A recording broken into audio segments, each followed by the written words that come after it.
Live from our 7 Tasmania studios, your nightly news with Louise Hobart begins now. Good evening, everyone. Tasmania's firefighting capabilities are being strengthened, with 20 new remote area volunteers completing their training this weekend. While authorities have put measures in place to ensure the state's bushfire response won't be affected by the pandemic.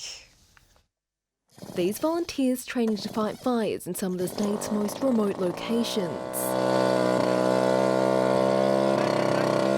For Emma Gardner, firefighting is in her blood. My grandfather was a career firefighter at Launceston Fire Brigade. She's been a volunteer for 17 years, but now she's expanding her skill set. I've not expected that I'd be, climbing out of hovering helicopters as part of my volunteer work. After tomorrow, we will have our first 20 remote area firefighters from the volunteer capacity.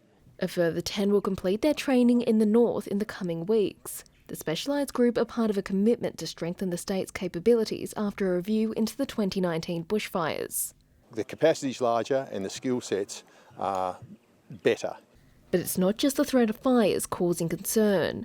COVID safety plans have been put in place in case interstate travel is required for our bushfire response. We have operations in place that we can trigger and plans in place that we can trigger for COVID response within the fire grounds or within facilities that we have. While the state government is still considering the recommendations made by the Bushfire Royal Commission released yesterday. So we'll be working with other jurisdictions, the other states and the federal government in looking at the recommendations from the Royal Commission. Meg Sides, 7 Tasmania News.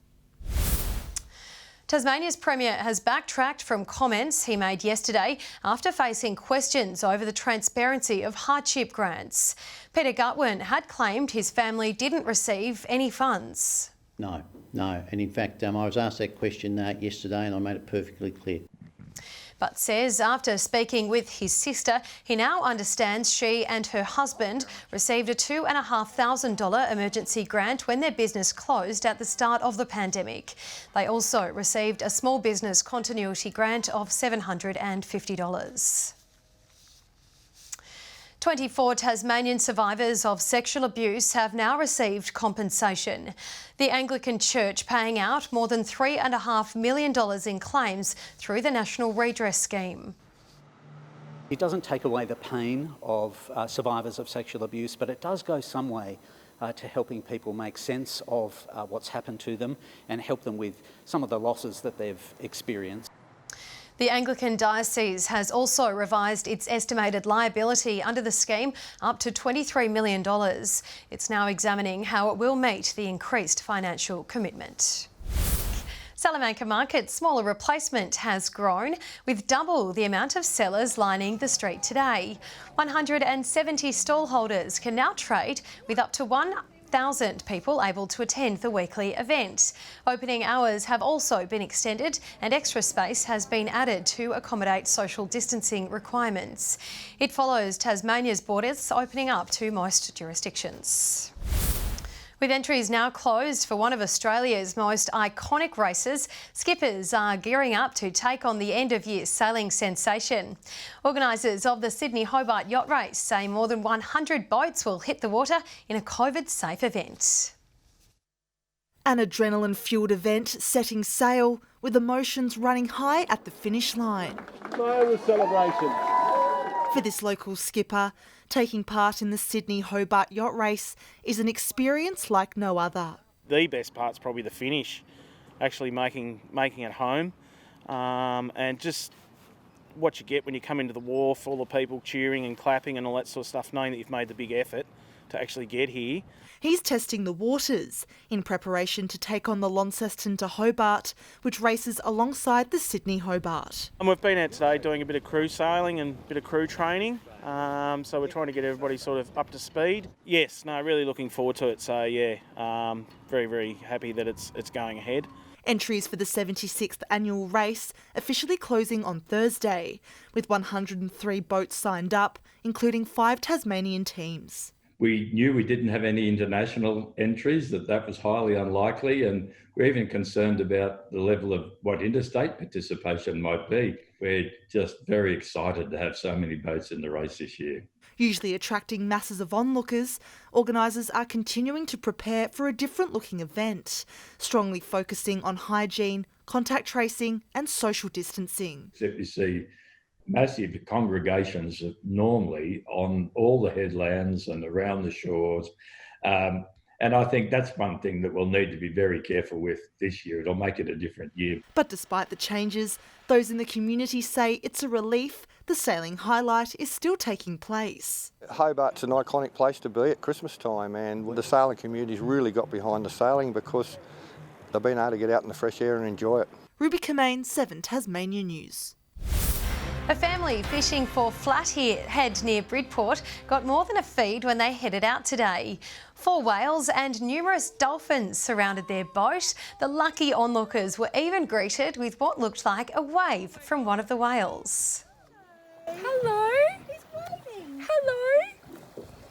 The animals jumped out of the water and swam around the family's boat before heading off. The Tigers' top order has stood up on day 2 of its Sheffield Shield clash with Western Australia. Matthew Wade threw away a golden chance of 3 figures as he and Ben McDermott put on a huge partnership. Thrust to the top of the order, Charlie Wakeham looked to take the opportunity with open gloves. That's a nice drive. That's a really good shot from Wakeham. He and Jordan Silk set the foundations for the Tigers' innings, the partnership pushing past 50. But it was the new Aussie bolter Cameron Green that caused discomfort from his first ball and later led to his first wicket. Bowls to Silk, and that is in the air, it's out! Cameron Green! That brought the captain to the crease and soon another fresh face. As he gloved that through to keeper Inglis, he has. Wakeham gone for 43. The rebuild, however, was swift. And McDermott rocks back and lifts it out over mid-wicket. Wade looked determined and dominant, whipping his way past a half-century before punishing the attack. Another short ball. Wade takes it on again. And this time, I reckon he's hit that for 6. 100 beckoned, but a heave was his undoing. Down, he stopped. That's it. It's over. Out for 83. Ben McDermott steadied the ship until the close of play as wickets fell around him. A first innings lead is a big possibility tomorrow.